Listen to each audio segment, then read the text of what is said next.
you retain your human form and your human look, but your fourth dimensional human body is made up of energy, not organic materials. Så du beholder da ditt menneskelige utseende, men din 4D menneskekropp vil da bestå av energi og ikke lenger av materie. This is truly what it means to live spiritual life. It is life force of energy vibration. This is the best way to say it. Så dette da hva det å leve 4D. Det da livskraften fra vibrerende energi-materie. Does that comparison help? Organic compared to energy vibration? Yeah, but I'm thinking, is it possible to play ice hockey in 4D? Sure, if you want to. Yeah. Yeah, of course. Okay. If you were playing, when you get banged up, you will not get a bloody nose because there is no blood. There's no blood. There's no bones. There's no skin. Mm-hmm. You retain the look, but there's no more organic. It is all based on energy. But what about acceleration and these things? Is that according to thought and not according to physical limitations?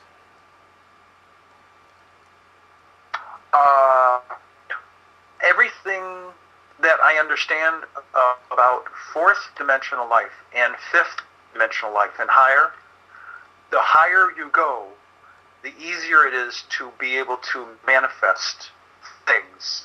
Mm-hmm. Thought to create matter. Again, it's created out of energy, but the higher you go, the easier it gets. Yeah. Yes.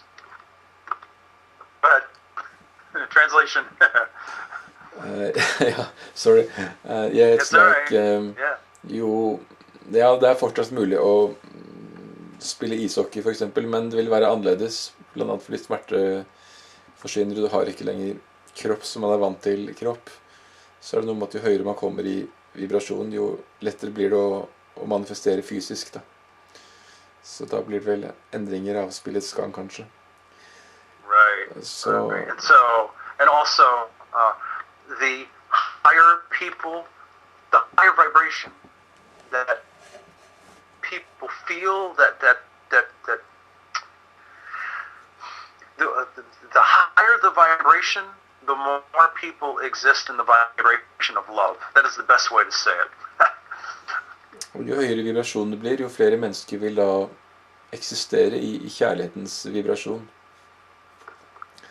Så det noen mulighet for at jordens tidslinje vil endres, slik at det ikke vil skje en overgang til 4D, og hvilken sannsynlighet anser du der for at det skjer en overgang til 4D i januar 2014? Is there any possibility that the Earth's present timeline will change so that the transition to 4D will not take place? And what percentage of probability do you put on the 4D transition to take place in January 2014? Well, my only answer and my best answer to this question is the following. Mitt eneste og beste svar på dette spørsmålet dette. I have, not recently, but I went back to the commander of the primary Andromeda Council Biosphere, at least 4 or 5 times, many months ago, to double, triple, quadruple check on this issue. Ja, så dette et tema jeg for noen måneder siden, eller flere ganger, over tid, 3-4-5 ganger, har da henvendt meg til det primære biosfærens kommandør, og tatt opp med han. I'm sorry. And I will say that he, as well as Ambassador Tonka, have been consistent with the information about January 2014. This is when your planet will change to become a higher dimensional world. Every time I've asked this question, they've come back with this answer. Every time. Så både kommandøren og ambassadør Tonka sier da at det sånn konsistens også i hva de ulike sier, og også over tid, at dette kommer, og det kommer til å skje, og det kommer til å skje i januar 2014, at da blir jorden en høyere vibrasjonsverden. Så du har sagt at mange av menneskene i planeten jorden vil ha har mulighet til å transformeres og leve menneskeliv i 4D. Hva mener du med dette? You have said that many of the people of the planet Earth will have the opportunity to transform and change into 4D human life. What do you mean by this? Yeah, those words are very specific because, and I will do this in small parts for you so that people can grasp this concept. Ja, disse ordene da ganske spesifikt velvalgt for at flest mulig da skal få med seg dette konseptet, forstå hva det innebærer.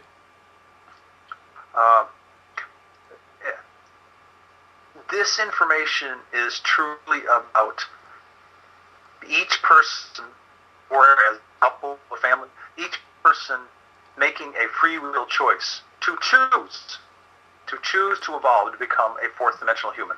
Så dette da om, til syvende og sist, at da det enkelte menneske, det enkelte individ vil få, basert på frivalg, fri vilje, få en mulighet for å velge å bli 4D-liv. Yeah, and that's what this topic is really all about, is the ability to choose, to transform into a fourth dimensional human, or their decision to not to, and stay three-dimensional. But that's a question on its own, so we'll move on next. Så dette handler til syvende og sist om at det foreligger et valg. Mennesker kan velge om de vil da transformere til 4D, leve videre der, eller om at de da vil forbli i 3D og leve videre i 3D. Så vil dette skje med noen mennesker i løpet av 2013? Vil alle mennesker forvandles til fjerdedimensjonsmennesker i januar 2014? Will this happen for any people during 2013? And will all people transform into 4D people in January 2014? Right. I understand the question. Based on everything, again, this is based on everything that I've been consistently told by the people from the Andromeda Council. Ja. Så dette er basert på ting jeg er blitt fortalt konsistent fra ulike personer i Andromeda Council. Ja. The transformation for the planet will take place January 2014. Planetens transformasjon finner da sted i januar 2014. Right, and this will be the point in time that we people will transform from 3D people to 4D people. Så det vil da være tidspunktet for at da mennesker transformeres fra 3D-mennesker til 4D-mennesker. Så hvordan vil de være annerledes, og hvordan vil deres liv være annerledes som fjerdedimensjonale mennesker? Altså, how will they be different, and how will their lives be different as 4D people? Right. As an example, 4D people, fourth dimension adults, will not have to eat food. They can if they want to, but they will not have to. Et eksempel da at 4D-mennesker behøver ikke å spise noe. De kan hvis de har lyst på det, men de må ikke. As higher dimensional energy people, we will derive most of our energy from the energy of the sun, the higher vibrational sun. Så de fleste 4D-mennesker vil da hente sin energi direkte fra solen. Solen som da vibrerer på et høyere nivå. Yeah. And when we do eat, if we want to, it will be for pleasure, and primarily the transformed fruits and vegetables on the planet. Så når vi spiser, vil det da være for nytelse.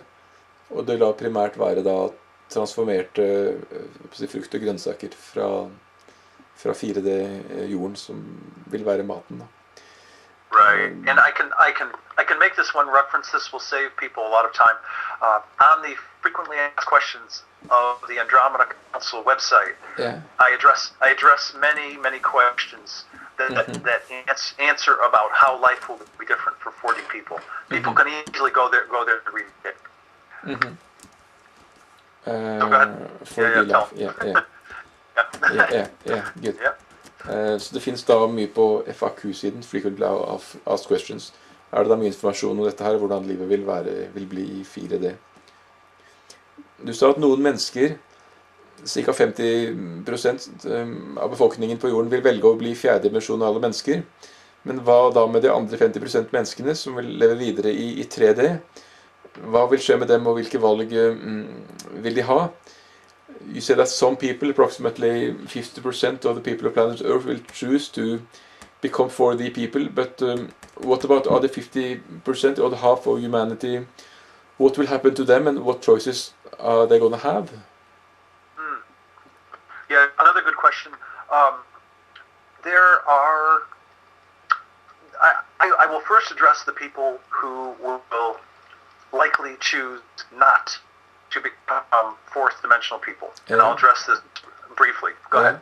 Jeg vil først ta for meg de menneskene som velger ikke å bli 4D-mennesker, og da lever videre i 3D.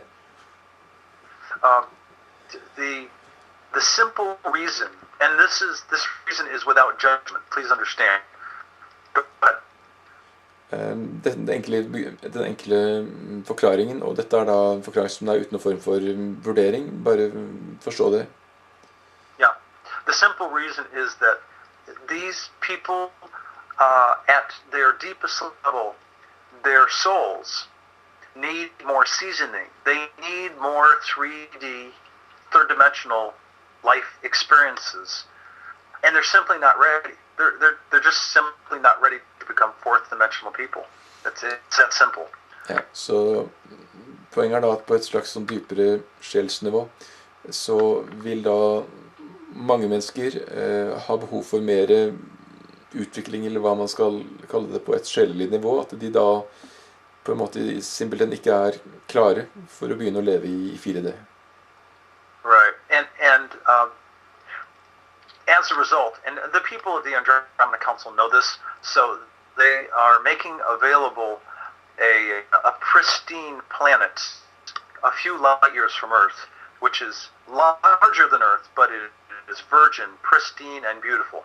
And so those 50% of people who want to remain 3D, they can go to this Earth-like world to continue their 3D lives. Så dette da noe som Andromeda Council klar over. Derfor har de forberedt en flott, ny, jomfruelig planet som ser ut som jorden, litt større. Et par lysår fra jorden, hvor den befinner seg i vår galakse, da, Melkeveien. Hvor da de som vil leve videre i 3D kan fortsette å leve.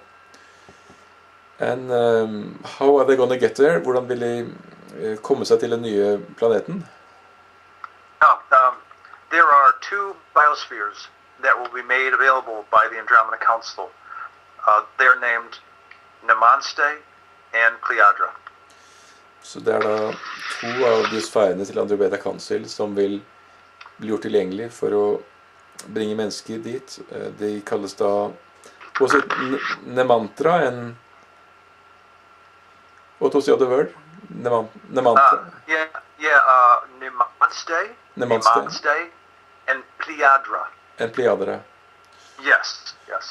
And those two biospheres will be made available for those people who wish to continue to live 3D life. They will be transport ships to go to the alternate virgin world. Så dette vil være transportenheter til å gå til den alternative virgin, nye verden.